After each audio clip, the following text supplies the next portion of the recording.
Opa! História geral, um grande tema. Esse é poderoso. Revolução Francesa e Napoleão Bonaparte. Tá? Então, dando prosseguimento ao conteúdo de história, nós vamos aí para a Revolução Francesa e a Era Napoleônica. Liberdade, igualdade e fraternidade. Por que a Revolução Francesa é tão importante? Porque ela vem com as questões de três palavrinhas mágicas. A liberdade é azul, a igualdade é branca e a fraternidade é vermelha. Então, palavras novas, vamos assim dizer, inspiradas no iluminismo, no movimento iluminista, no pensamento lá do século XVII para o século XVIII, de mudar aí a sociedade, de mudar a visão de mundo. Tá? Então, os homens livres, iguais e fraternos. Só que com um porém, né? Se for absolutista contrário aos nossos pensamentos revolucionários, guilhotina na galera. Muito bem. A França pré-revolucionária, como era? O poder absolutista nas mãos de um rei, tá? Na Inglaterra, a Revolução Inglesa encerrou isso lá no final do século XVII. Agora nós estamos caminhando para 1789, que é a data da Revolução aí. O rei vai ser guilhotinado na década de 1790, então acabando com o absolutismo francês. Então, olha só, essa charge é muito recorrente de vestibular, ela aparece bastante em vestibular, tá? Não se esqueçam dela, apesar de ser um pouco estranha. Olha só, o primeiro e segundo grupos sociais, ou como a gente chama aqui na história, aqui na definição histórica, o primeiro e segundo estados e o terceiro estado.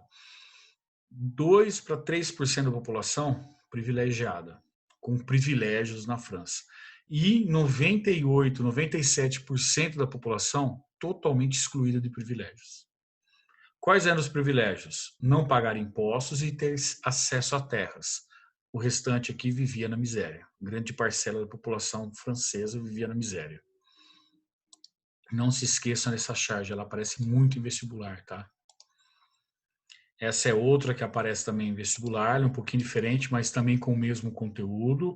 O primeiro e segundo estados, as primeiras e segunda camadas sociais, primeiros grupos sociais da França, esmagando o terceiro estado com uma pesada pedra de impostos aqui, toda sustentada aqui pelo, né, para eles. Então, o terceiro estado sustentava todo aqui.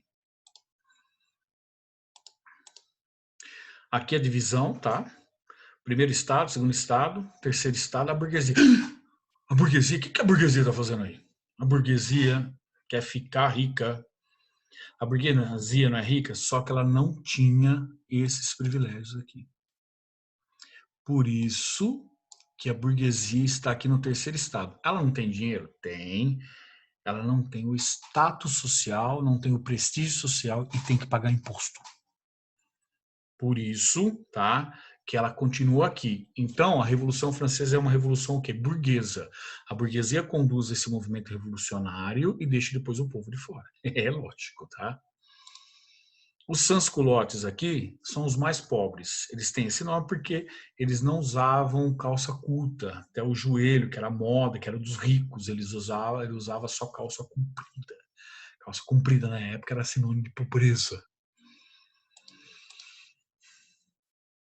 Aí nós temos aqui, então, na França, tá? Revolucionária, a França, melhor dizendo, pré-revolução, envolvimento do país em conflitos, em vários conflitos que vai gerar gastos, tá? Então, Guerra dos 7 Anos, apoiar os Estados Unidos na guerra contra a Inglaterra, tratados comerciais não muito favoráveis, fenômenos climáticos, o clima não ajudou as colheitas, os pobres e os gastos da nobreza. Maria Antonieta, tem até um filme sobre ela, não é um filme histórico, para quem sonha em fazer uma faculdade de moda, é bem legal, tem uns vestidos, um estilo bem legal, ela não tem uma preocupação histórica, mas dá para a gente ter uma noção do que eram esses gastos, esse luxo da nobreza, tá?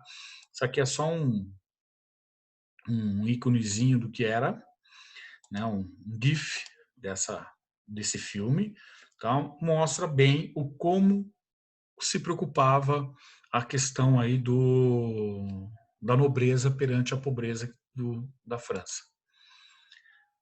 As etapas da Revolução.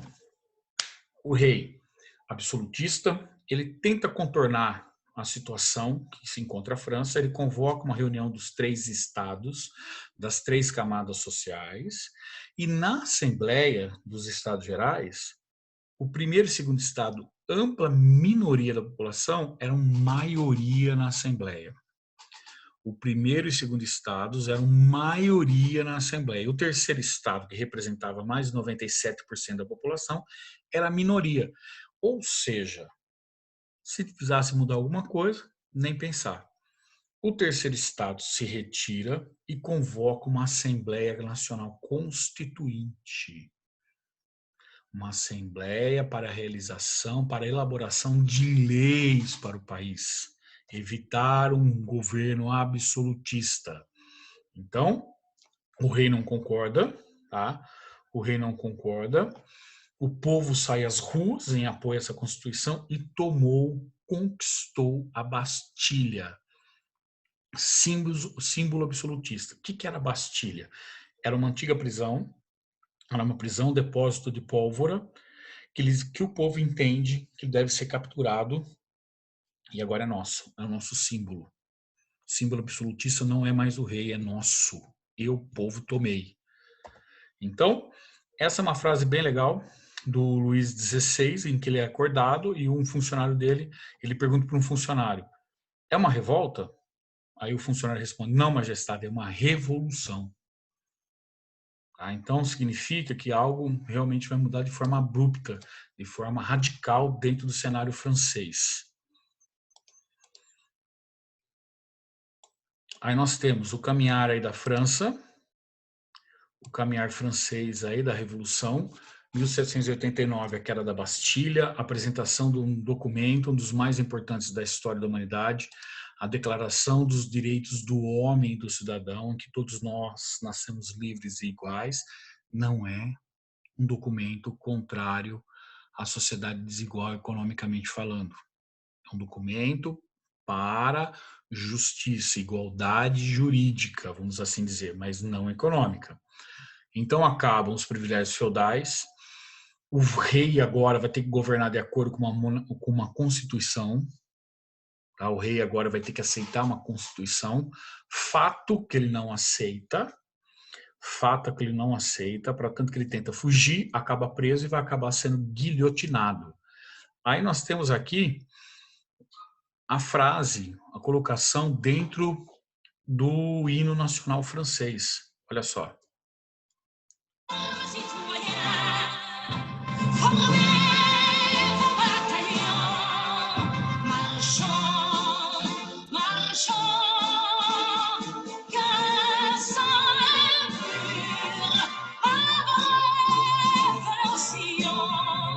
Então, esse é o hino La Marseillaise, a Marselhesa, o hino francês até hoje, né, que não agrada a todo mundo, com, né, as armas cidadãos, convoca as pessoas a irem às ruas, realmente tomarem e assumirem o poder, como aqui aconteceu. Tá? E aqui, destaque para a disputa pelo poder, já que o rei não está muito habilidoso, não tem habilidade de ficar ali, de aceitar uma constituição, girondinos e jacobinos. Os girondinos sentavam-se à direita da reunião, por isso, né, aqueles mais tradicionais, conservadores, que não querem mudanças, né, até hoje nós usamos o partido de direita. Enquanto os jacobinos já queriam mudanças radicais, sentavam-se à esquerda. Os partidos de esquerda, vem daí o termo.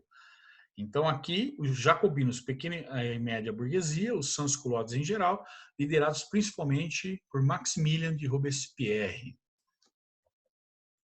Então, a convenção decidiu guilhotinar o rei, tá? Era o método de execução da época, desenvolvido por um médico, fazer cabeças rolarem, descer uma lâmina no pescoço daqueles que desagradavam. Então, aqui, a convenção começa com a liderança jacobina, nós temos a liderança de Robespierre com a República Jacobina. Quais são os pontos que gostam de aparecer em vestibular? A tomada do poder, a França pré-revolucionária e agora esse período que os jacobinos assumem o poder. quando Robespierre principalmente está na liderança e ele começa o quê? Ó, houve a criação do ensino público e gratuito, o fim da escravidão nas colônias, tá?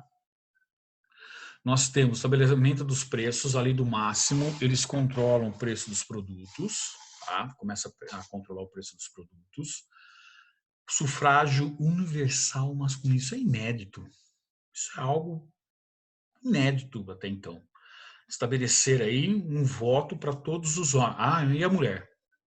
Já foi com muito custo o homem poder votar, porque a gente está falando de um governo absolutista, mas logo a mulher vai ter acesso aí ao voto. No Brasil, só em 1932. Os jacobinos começam em uma perseguição, principalmente a mando de Robespierre, vão guilhotinar todos aqueles que não concordam com a Revolução ou que agem contra essa Revolução, guilhotina, tá? Até que há a reação, tá? A execução de Robespierre.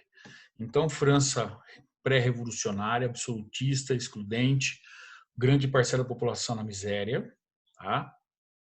E agora a alta burguesia de volta ao poder.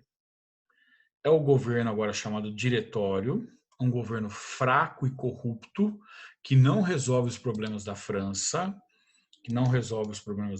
muito pelo contrário, tá? A guilhotina aí, um método de execução assustador aí para a época, que impressionava, inclusive a execução do rei e da rainha Maria Antonieta. E olha só, jacobinos no poder, não perseguem e executam milhares de opositores.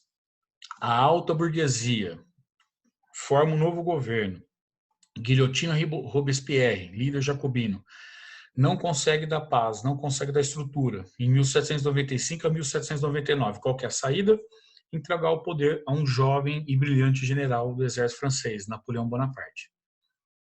Com o golpe de 18 Brumário, Napoleão encerra o diretório. Alguns autores dizem que ele encerrou inclusive a Revolução Francesa, em 1789, e estabelece agora o governo dele, o consulado, ele mais dois no poder, tá? Então, olha só um panorama geral dessa Revolução Francesa que eu estou falando com vocês, tá? Um panorama geral aqui da Revolução Francesa. Nós temos aqui o quê?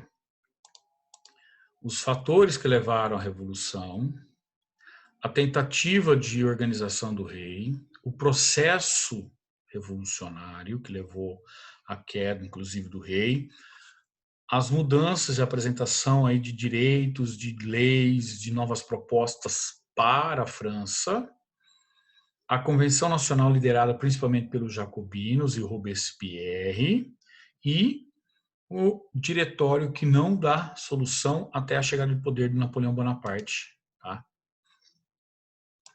Que é o nosso próximo tema aqui. Napoleão Bonaparte, das figuras históricas mais aclamadas, faladas, citadas, ele se estabelece no poder, tá? Por meio de um golpe. Ele vai dividir o poder em três, tá? Ele divide ele mais duas pessoas, só que não satisfeito, ele acaba ficando sozinho no poder e depois vai se tornar imperador. Napoleão Bonaparte, ele era um ótimo propagandista. Ele tinha entre 1,55 m e 1,60 m. E vocês podem ver pelas imagens aqui, nessas três aqui, que ele sabia representar muito bem a sua grandiosidade. Apesar de não ser grande no tamanho, isso não importa, mas ele era grande na sua apresentação, na estadista, né, como aqui. Tá, então aqui, né, uma das mais famosas imagens de Napoleão, em cima do cavalo, então aquela figura proeminente, liderança forte. Napoleão assume o poder com o apoio total da burguesia. Com o apoio total da burguesia, tá? Então, dessa forma, o nosso querido Napoleão Bonaparte é o cara aqui, tá? É o cara, apoiado pela burguesia. Nós temos aqui Napoleão, tá? No consulado, inicia. O que ele faz? O Banco da França é um dos primeiros bancos do mundo. O Banco do Brasil depois vai ser copiado, né, por Dom João. Ele vai mudar, ele vai estabelecer o ensino público, técnico, gratuito. Ele vai mudar aí as estruturas, inclusive com o Código Civil Napoleônico. Todos são iguais perante a lei e todos têm direito à propriedade, ou seja, é uma conquista burguesa. Você não mexe naquilo que deve, tá? É meu, não precisa mexer. Aqui imagens da coroação de Napoleão. Esse quadro está no Museu do Louvre, é maravilhoso. Você vê a exaltação. Ele se coroou, ele mesmo se colocou a própria coroa e depois ele coroou a sua imperatriz, sua esposa Josefina. E mostrando assim, ó, você da igreja, você é o Papa, fica sentadinho aí, porque quem manda aqui sou eu. Então aqui outro detalhe geral aqui, né? E ele que ordenou, ele que organizou todo a aparência aí da coroação, tá? Ele que pediu do jeito que fosse feito esse quadro. Napoleão Bonaparte, em 1804, decreta o império, eu sou imperador e eu vou querer destruir a Inglaterra. E vou, né, fazer o quê? O bloqueio continental. Toda nação continental europeia não faz mais comércio com a Inglaterra, está proibido, estou bloqueando. Vai fazer comércio com quem? Comigo. Comigo quem? França. Então, se você vai ter que comprar algum produto, compra comigo francês. Inclusive, vai afetar a história do Brasil, em que a família real portuguesa, em 1807, é pressionada, foge de Portugal, pressionada pelas tropas napoleônicas, pois fica do lado da Inglaterra, e vem para o Brasil, chegando aqui no comecinho de 1808. Então, a família real portuguesa, o Brasil deixa de ser colônia e passa a ser Reino Unido, né? Passa a fazer negócios com amigos, com nações amigas da Inglaterra, ou seja, Napoleão afetou a nossa história também. Então, Napoleão Bonaparte inicia um processo de conquistas, imperador em 1804, mudanças na França, bloqueio continental. O que a gente releva, exalta Napoleão aí para vestibular, por exemplo? O bloqueio continental, em que ele proibiu as nações continentais europeias de fazer comércio com a Inglaterra. Não faz. Tá? Não faz comércio, não pode. Se fizer, ele invade, como Portugal. Portugal, parceiro econômico da Inglaterra, vai continuar assim, Napoleão invadiu e a família real portuguesa fugiu para o Brasil.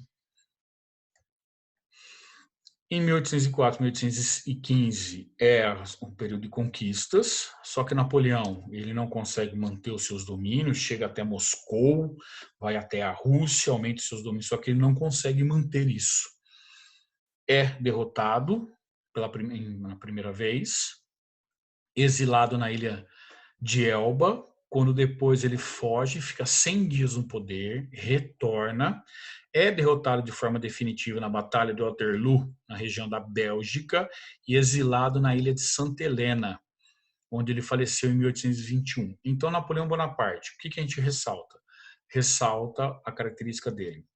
Burguês, apoiado pela burguesia, o Código Civil Napoleônico, garantias burguesas, todos são iguais perante a lei, mas com direito à propriedade, o bloqueio continental, mudanças na estrutura assim da Europa.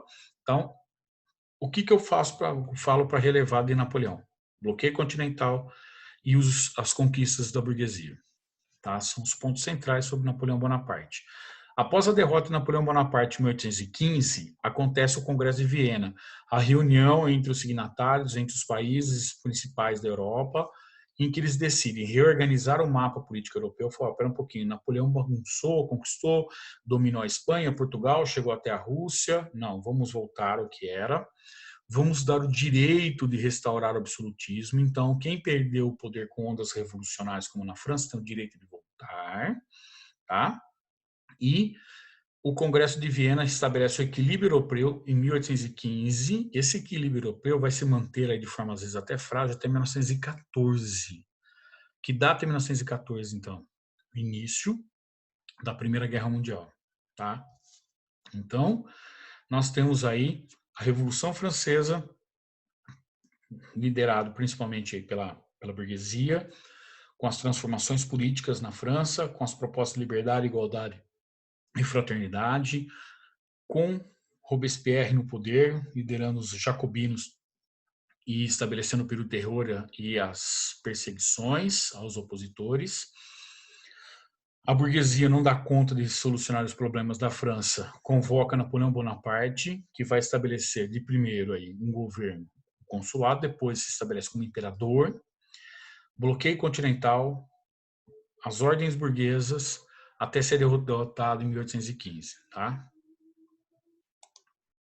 Então era isso. Fiquem com Deus, se cuidem.